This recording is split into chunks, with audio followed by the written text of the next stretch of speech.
ভালোবাসা, এই ভালোবাসাগুলো ডুবাবে আমারে।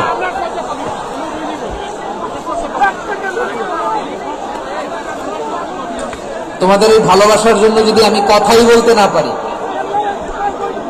দুইটা বাক্য যদি আমি শোনাতে না পারি, কোথাও বসতে না পারি, দাঁড়াতে না পারি, তাহলে এই ভালোবাসা দিয়ে কিছু হবে?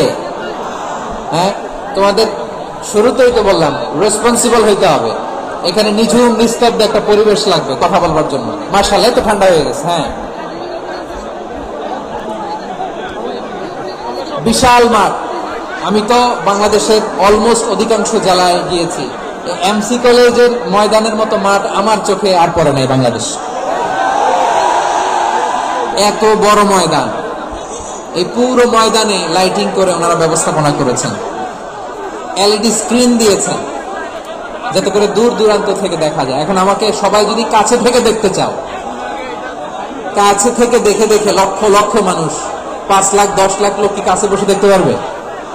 তো এতটুকু স্যাক্রিফাইস তো করতে হবে তোমাদের। হ্যাঁ, ঠান্ডা হয়েছে, ঠিক আছে, মাশাআল্লাহ। হ্যাঁ, এই কয়েকজন শুধু, হ্যাঁ বসে যাও। আল্লাহর ওয়াস্তে আমি সবাইকে দেখতে পাচ্ছি, আল্লাহর ওয়াস্তে মেহেরবানি করে চুপ থাকো। প্রিয় ভাইরা, বিশ্বনবী তিনি মানুষের হৃদয়ে আশা জাগান। আমরা মানুষকে ভয় দেখাই, ঠিক কিনা? আমরা ইসলামকে এমন কঠিন ভাবে উপস্থাপন করি, মানুষ ভয় পেয়ে যায়। বিশ্বনবী মানুষকে ভয় দেখাতেন না, তিনি আশা দিতেন, ভরসা দিতেন। كان رسول الله صلى الله عليه وسلم إذا بعث أحدا من أصحابه في أمره كان يقول بشروا ولا تنفروا يسروا ولا تعسروا। কাউকে কোনো দায়িত্ব দিয়ে পাঠালে সাহাবাদেরকে তিনি বলে দিতেন প্রত্যেককে যে বাশিরু ওয়ালা তুনাফিরু, মানুষকে সুসংবাদ দিও, দিন থেকে ভাগিও না, সহজভাবে ইসলামকে উপস্থাপন করো, ইসলামের শিক্ষাটাকে জটিল করে উপস্থাপন করো না। সুবহানাল্লাহ, কত চমৎকার, কত সুন্দর আমাদের ধর্ম। তিনি বলেছেন সহজ করো, কঠিন করো না, সুসংবাদ দাও, মানুষকে দিন থেকে ভাগিও না। সুবহানাল্লাহ বলেন। তাহলে বিশ্বনবী মানুষকে জান্নাতের সুসংবাদ দিয়েছেন। He was the bearer of glad tidings, জান্নাতের সুসংবাদদাতা। তিনি এমন ভাবে জান্নাতের নাজ নেয়ামতের চিত্রায়িত করেছেন, উপস্থাপন করেছেন, সাহাবাদেরকে তিনি জান্নাতের পাগল বানিয়ে ছেড়েছেন। পড়েন সুবহানাল্লাহ। আমরা তো টাকার পাগল, ক্ষমতার পাগল, দাপটের পাগল। বিশ্বনবীর সাহাবারা ছিলেন আল্লাহর জান্নাতের পাগল। কিসের পাগল? আমরাও আল্লাহর জান্নাতের পাগল হতে চাই কি চাই না? সবাই বলেন, জান্নাতের পাগল হতে চাই কি চাই না? বিশ্বনবী সাহাবাদেরকে জান্নাতের পাগল বানিয়েছেন। বদরের ময়দানে এই পাশে কোরাইশ, এই পাশে মুসলমানেরা। বিশ্বনবী জালামি ভাষণ দিলেন, বললেন কুমু ইলা জান্নাতিন আরদুহাস সামাওয়াতি ওয়াল আরদ উইদ্দাত লিল মুত্তাকিন। আমার সাহাবারা, ওই জান্নাতের দিকে ছোট, যে জান্নাত আকাশ জমিন বিস্তৃত। তোমরা দেখতে পাচ্ছ এটা বদরের ময়দান না, এটা আল্লাহর জান্নাত। আওয়াজ করে পড়েন আল্লাহু আকবার। বিশ্বনবী বললেন ছোট এই জান্নাতের দিকে, যে জান্নাতের বিস্তৃতি আকাশ জমিন বিস্তৃত। বিশ্বনবীর এই কথা শোনার পরে এক আনসারী সাহাবী সাইয়েদনা উমাইর ইবনুল হুমাম রাদিয়াল্লাহু তাআলা আনহু খেজুর খাচ্ছিলেন।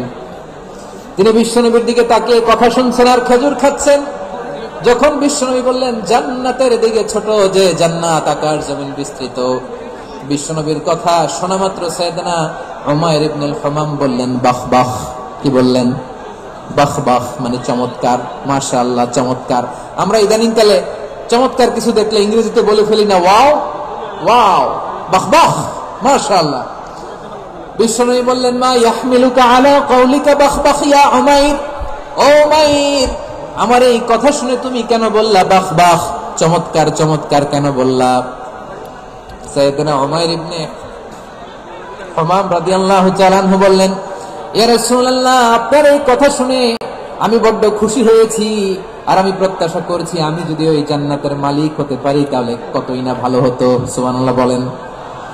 বিশ্বনবী বললেন ছোট এই জান্নাতের দিকে, যে জান্নাত আকাশ জমিন বিস্তৃত। আপনার এই চমৎকার মুখনিসৃত কথা শুনে আমার হৃদয়ের মধ্যে জান্নাতি হওয়ার বাসনা জেগে উঠলো, এজন্য বলেছি বাহ বাহ, আমি যদি ওই জান্নাতে যেতে পারতাম কতই না ভালো হতো।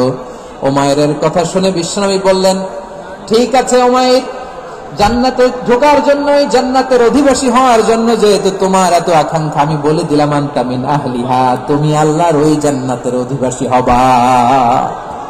যাও উমাইর, তুমি ওই জান্নাতের অধিবাসী, ওই জান্নাত তুমি ঢুকবা, তুমি জান্নাতি। তার মানে সহজ কথায় তুমি জান্নাতি। সুবহানাল্লাহ বলেন। যখনই বিশ্বনবী বললেন জান্নাতি, সাইয়েদনা উমাইর রাদিয়াল্লাহু তাআলা আনহু খেজুর খাচ্ছিলেন আর মনে মনে ভাবে, বিশ্বনবী যখন ওয়ারেন্টি দিয়েছে, বিশ্বনবী যখন গ্যারান্টি দিয়েছে আমি জান্নাতে যাব, তাহলে হাতে তো এখনো 3টা খেজুর বাকি। এই 3টা খেজুর যদি খাই তাহলে জান্নাতে ঢুকতে দেরি হয়ে যাবে। সুবহানাল্লাহ পড়েন। হাতে কয়টা খেজুর? 3টা খেজুর। বিশ্বনবী বললেন, উমাইর আনতা মিন আহলিহা, তুমি ওই জান্নাতের অধিবাসী, তুমি জান্নাতি। উমাইর চিন্তা করলেন, আমি জান্নাতি, নবীর মুখ দিয়ে যখন বেরোইছে ওই জান্নাতে তো আমার ঢুকতেই হবে, কিন্তু হাতে 3টা খেজুর খেয়ে যদি জিহাদের ময়দানে যায় তাহলে জান্নাতে যেতে তো দেরি হয়ে যাবে। এই চিন্তা আসা মাত্রই খেজুর 3টাকে তিনি ছুঁড়ে মারলেন, তলোয়ার বের করে আল্লাহু আকবার বলে বদরের ময়দানে ঝাঁপিয়ে পড়লেন। আল্লাহর শত্রুদেরকে কচু কাটা করে এক পর্যায়ে শাহাদাতের সুধা পেয়ে নিজেও জান্নাতি হয়ে গেলেন। পড়েন সুবহানাল্লাহ। আমরা দুনিয়ার বুকে আমরা হয়েছি দুনিয়ার পাগল, ক্ষমতার পাগল, সম্পদের পাগল, খ্যাতির পাগল। বিশ্বনবী তার সাহাবাদেরকে বানিয়েছিলেন জান্নাতের পাগল। পড়েন সুবহানাল্লাহ। ওই জান্নাতে আমরা যেতে চাই কি চাই না? একা না সবাই মিলে? একা না সবাই? জান্নাতে একা আমি যাব না তো ভাই, তোমাকেও জান্নাতে দলে নিতে চাই। সবাই বলেন, জান্নাতে একা আমি যাব না তো ভাই, তোমাকেও জান্নাতে দলে নিতে চাই। পড়েন আমিন। সিলেটের এই ঐতিহাসিক এমসি কলেজ ময়দানে আজ রাতে এই চমৎকার রজনীতে আমরা যেমনি একত্রিত হলাম, আল্লাহর জান্নাতুল ফেরদাউসের জন্য আমরা একত্রিত হতে পারি। আল্লাহ তুমি কবুল করো। সবাই আওয়াজ করে পড়েন আমিন। তাহলে চিন্তা করেন কিভাবে বিশ্বনবী জান্নাতকে চিত্রায়িত করেছেন সাহাবাদের সামনে, কিভাবে চিত্রায়িত করেছিলেন তিনি, যে কারণে সাহাবারা জান্নাতের পাগল হয়ে গিয়েছেন। আমরা যদি দেখি the way the prophet Muhammad portrait জান্নাত, কিভাবে তিনি পোর্ট্রে করেছেন জান্নাতের যে সৌন্দর্য, কিভাবে তিনি সাহাবাদের সামনে তুলে ধরেছেন। বিশ্বনবী আল্লাহর কোরআন থেকে আমাদেরকে জানান, আল্লাহর জান্নাতের সুসংবাদ দানকারী করে যে আল্লাহ আমাকে পাঠালেন। তোমরা কি জানো আল্লাহর জান্নাত কত সুন্দর? কোরআন থেকে বিশ্বনবী আমাদেরকে জানান, ফালা তা'লামু নাফসুম মা উখফিয়া লাহুম মিন কুররাতি আ'য়ুন জাযাআম বিমা কানু ইয়া'মালুন। মানুষের কর্মের প্রতিফল হিসেবে কত চমৎকার জান্নাত রব্বুল আলামিন নাজ নেয়ামত দিয়ে পরিপূর্ণ করে আমাদের জন্য প্রস্তুত করে রেখেছেন। পৃথিবীর কোন মানুষ সেটা জানে না। পড়েন সুবহানাল্লাহ। এটা যে কত সুন্দর, আমাদের আমলের প্রতিদান হিসেবে কত চমৎকার, fantastic, eye catching, fabulous paradise তিনি আমাদের জন্য রেডি করে রেখেছেন। এটা কেউ জানেই না, কল্পনাতেও আনতে পারে না। সুবহানাল্লাহ পড়েন। আবার হাদিসে কুদসিতে বিশ্বনবী ফরমান, রব্বুল আলামিন বলেন, আ'দাতু লিইবাদিয়াস সালিহিন মা লা আইনুন রাআত ওয়ালা উযুনুন সামিআত ওয়ালা খাতারা আলা কলবি বাশার। আল্লাহ বলেন, আমার নেককার বান্দাদের জন্য এমন চমৎকার জান্নাত আমি রেডি করে রেখেছি, মা লা আইনুন রাআত, কোন চোখ সে জান্নাতকে দেখে নাই, ওয়ালা উযুনুন সামিআত, কোন কর্ণকুহর সেই জান্নাতের আওয়াজ শুনে নাই, ওয়ালা খাতারা আলা কলবি বাশার, মানুষ কল্পনাতেও জান্নাতের ছবি আঁকতে পারে না। সুবহানাল্লাহ, কল্পনাতেও ছবি আঁকতে পারে না। পৃথিবীর যত বিখ্যাত বিখ্যাত ডিজাইনাররা আছে সবাইকে একসাথে বসিয়ে যদি আমরা বলি জান্নাতে যে চেয়ারের মধ্যে আমরা বসবো, এই চেয়ারের একটা ডিজাইন করেন তো, কোটি কোটি ডিজাইনকে একসাথে করা হলেও জান্নাতের একটা চেয়ারের ডিজাইন হবে? প্রিয় সিলেট, আওয়াজ করে বলো, জান্নাতের একটা চেয়ারের ডিজাইন তারা করতে পারবে? কেমন জান্নাতে আমরা যাব? বিশ্বনবী কিভাবে জান্নাতকে আমাদের সামনে চিত্রায়িত করেছেন, পোর্ট্রে করেছেন। তিনি বলেছেন, জান্নাতীরা যখন জান্নাতে ঢুকবে, ফেরেশতারা জান্নাতীদেরকে বলবে ওয়া ইন্না লাকুম আন তাসিহু ফালা তাসকামু আবাদা, ও জান্নাতীরা তোমরা আজীবন সুস্থ থাকবা, কোনোদিন অসুস্থ হবে না। সুবহানাল্লাহ বলেন। আচ্ছা, আজকে